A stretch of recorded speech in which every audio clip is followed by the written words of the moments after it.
사회지리학과 박사과정을 재학 중인 이경은입니다. 저는 현재 학위 논문을 준비하는 과정에 있는데요. 그래서 지금 사실 발표 내용은 약간 프로포절 수준의 발표가 될 것 같긴 한데 일단 저의 발표를 시작하도록 하겠습니다. 주제는 아상블라주 개념을 통해 본 후기 산업사의 도시 여가 공간 생산기술 연구, 폐산업시설의 문화적 재생 사례를 중심으로 라는 내용으로 발표를 시작하겠습니다.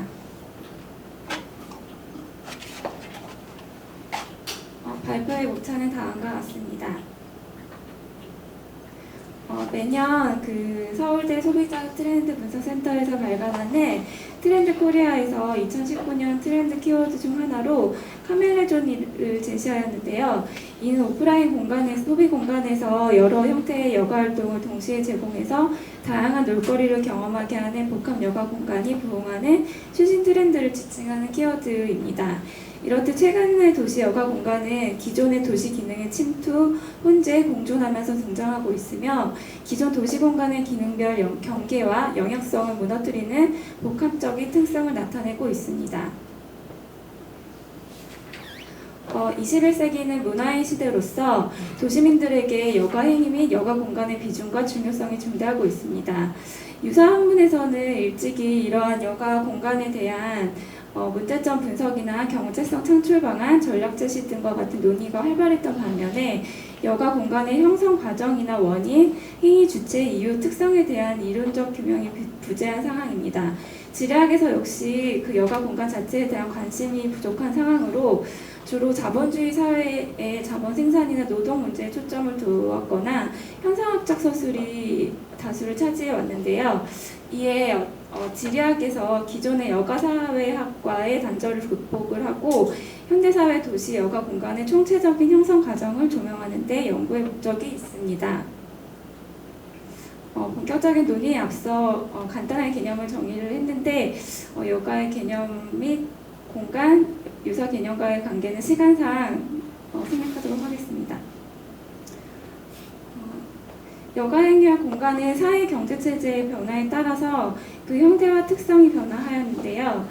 전 산업 사회까지는 노동과 여가가 분리되어 있지 않았으며 여가 공간이라는 영역 자체가 존재하지 않았지만 초기 산업사에 들어서 노동 중심 사회가 구성되면서 도시와 함께 여가 행위 및 여가 공간의 개념이 등장하게 되었고 산업화 시대에는 특히 대중문화가 부흥을 하면서 국가는 이제 여가 활동과 공간에 대한 정책적 개입이나 통제를 수행해서 대중 소비 공간 및 교외 관광지, 도시 자연공원 등이 도시 내 및 근교에 등장하게 됩니다.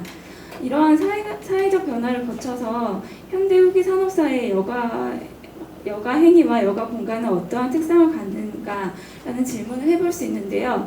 즉 복합성, 휴양이나 생산, 소비, 창작, 교육, 체험, 참여 등의 여가 행위가 동시에 기존 도시 공간에 침투하고 혼재되어서 끊임없이 변형 및 재생산하는 특성을 갖고 있음을 여가 사회학 및 관광학, 조경학 등에서 논의를 해왔습니다.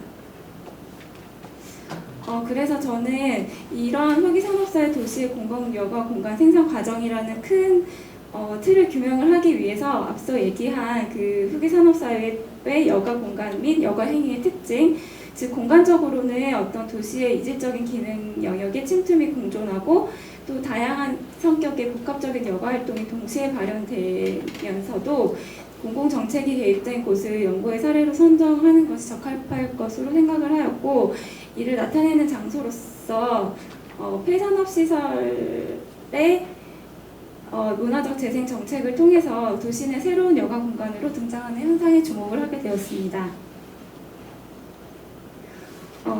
국내에서는 이런 유휴부지를 약 10여 년 전만 해도 철거 후 전면 재개발하던 패러다임으로부터 최근에는 문화예술을 활용한 도시 재생 정책을 통해서 복합 여가 공간으로 리모델링하는 사례가 증가하고 있는데요. 도시 내 유휴부지는 다양한 종류가 있지만 그 중에서도 폐산업시설을 사례로 선정한 이유는 산업화에서 이제 후기 산업화 사회로 넘어가는 과정에서 명확하게 나타나는 빈 공간이 여가 공간이 되기 때문입니다. 이러한 산업시설의 유휴 공간에는 공장 이전 적지나 폐공장, 또 폐기반시설 등이 있습니다. 저의 연구 질문은 이 그림에서 보시는 것처럼 세 축 중에서 이제 폐산업시설 유휴 공간의 문화적 재생지가 그 후기 산업사회 도시 여가 공간 및 사회 변화 차원에서 어떠한 포지션을 부여를 한다면 이 빨간색으로 표시한 정도의 대표성을 가지게 될 것으로 생각을 하고 있고요. 그래서 이 본 연구가 규명하고자 하는 연구 질문은 폐산업시설의 문화적 재생 과정 사례에서 나타나는 후기 산업사회 도시 여가 공간 생산의 기제가 무엇인가입니다. 그 메커니즘이란 사회 공간론적 인식론을 기반하에서 형성 과정에서 나타나는 대외적인 환경, 즉 정책 및 제도, 법적인 환경, 이데올로기 같은 것들과 내부에서 일어나는 정치적인 과정, 즉 주요 행위자 간의 권력관계, 협상 과정, 각 행위자들의 담론의 경합, 또 그 결과로 나타나는 지리적인 특성으로서 이는 경관으로 표출이 되는데 이런 것들이 작동하는 시스템을 밝히는 것입니다. 연구 질문을 규명하기 위한 이론적 틀로서 첫 번째로는 르페브르의 공간 생산론인데요. 사실 공간 생산론은 그 사회 공간 간의 변증법적인 관계를 중시하고 있지만 그래서 이 이론적 틀이 이제 여가라는 사회적인 행위와 여가 공간 간의 관계 및 생산 과정을 규명하는데 유용할 것이라고 생각을 해서 일단 이론적 틀을 첫 번째로 제시를 하였습니다. 두 번째 틀은 바로 이 학회 특별 세션 주제이기도 한 아상블라주 이론인데요. 이 그림은 그 지리학자인 드란다의 그 아상블라주 띠오리의 그 표지에서 따온 것인데 이 그림으로 어떤 개념을 좀 명확하게 이해를 할 수 있을 것 같습니다. 즉 이제 아상블라주의 개념을 도입하게 된 이유는 그 앞서 논의한 후기 산업사의 여가 공간의 복합성이나 개방성, 창발성, 다양성 등의 성격을 통해서 공간 생산 과정에서 나타나는 사회와 공간적인 요소 간에 대한 형태적인 개념을 설명하기 적합한 이론으로 보았기 때문입니다. 앞선 이론에서 르페브르는 이제 사회 공간 간의 변증법적인 관계성을 설정을 하고 있지만 본 연구에서 제가 주장하는 바는 공간의 재현과 그 재현의 공간 간의 상호작용 과정에서 변증법적이나 선형적인 관계가 아닌 아상블라주의 형태로 구성 요소가 조직된다는 점을 주장하고자 합니다. 아상블라주 개념을 정리를 했는데 그 선생님께서 앞서 말씀해 주셨기 때문에 넘어가도록 하겠습니다. 저의 연구의 분석틀은 다음 그림과 같고요. 그 연구 방법은 문헌 분석이나 심층 인터뷰, 집단 관찰 면접, 설문조사, 경관 분석 등의 방법을 활용하도록 할 예정입니다. 첫 번째 연구 사례로서 제 연구 대상지는 이제 세 군데를 선정을 했는데 이 세 군데를 비교 연구하려고 합니다. 그 이유는 그 연구 사례들이 각각 대도시, 광역시, 중소도시의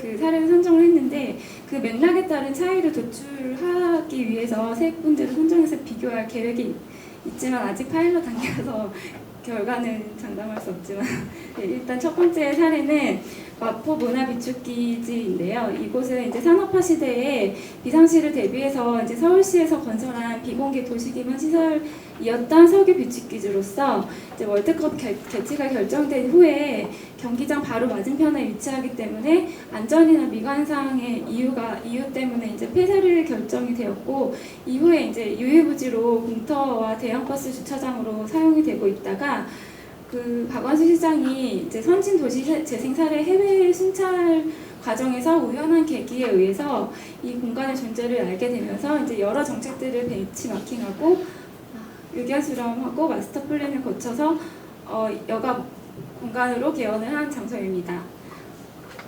다음 사례는 부산 F1963인데요. 이곳은 그 고려대강이라는 민간 사업자가 공간을 조성하는 데 필요한 예산을 70% 이상을 투자한 민간 협업 사례로서 지금 복합 문화 공간으로 활성화된 곳입니다. 마지막으로 부천시 아트벙커 B39라는 장소인데요.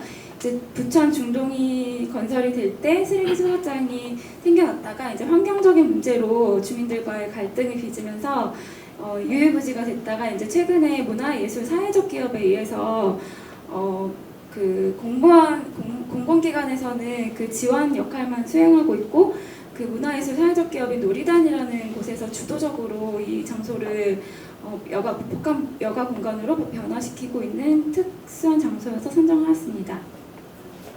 첫 번째 파인딩은 지금 제일 중요한 내용인데 5분밖에 안 남아서 일단 첫 번째 제가 발견하고자 하는 아상블라주잉의 차원은 랜드스케이프 아상블라주잉이라고 생각이 되는데요.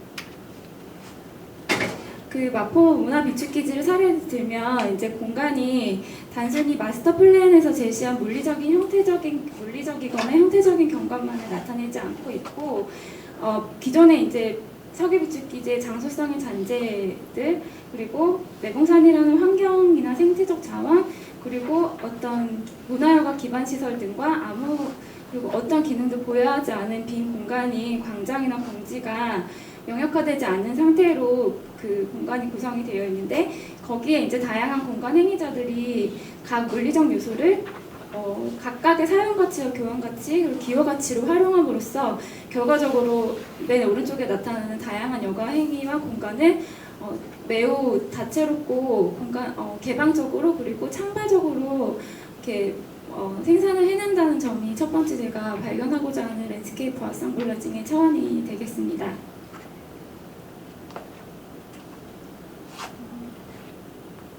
그래서 두 번째 아상블라징의 차원은 그 행위자들의 아상블라징이 일어난다는 것인데요.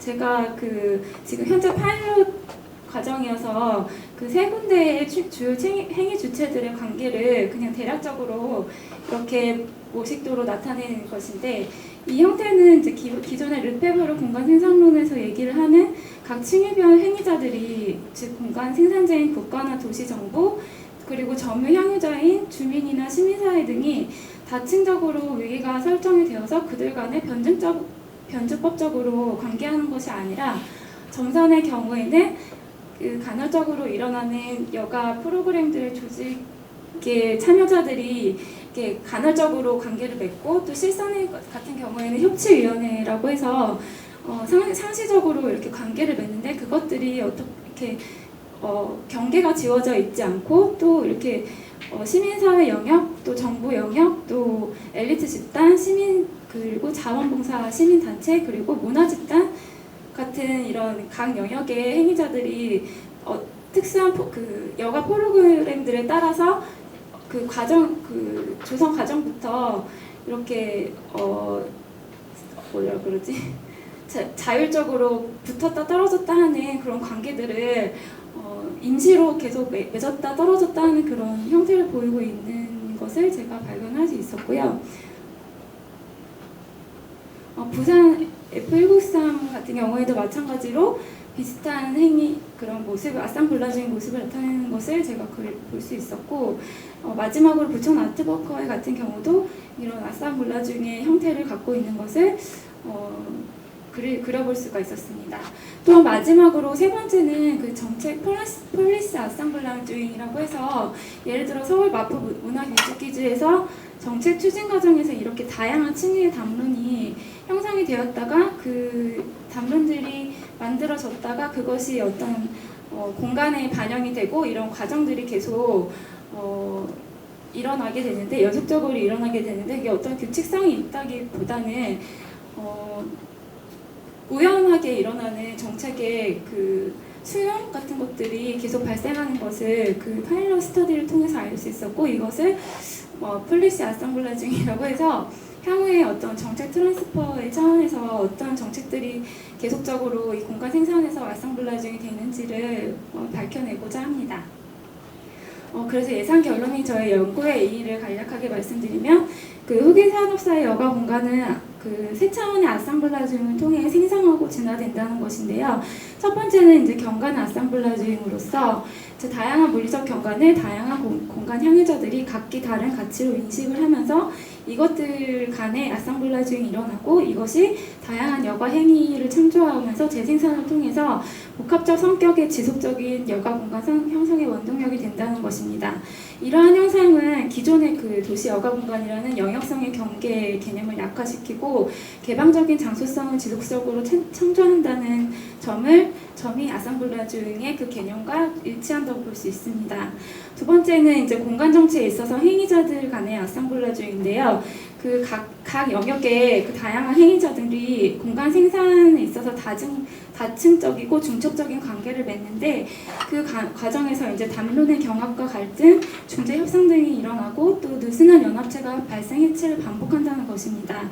이것은 이제 근대 초기나 산업화 시기 여가 공간 생산 권력의 주체였던 그런 국가 주도의 그런 것과는 달리 권력의 중심성이 약화되는 현상으로 볼 수 있습니다.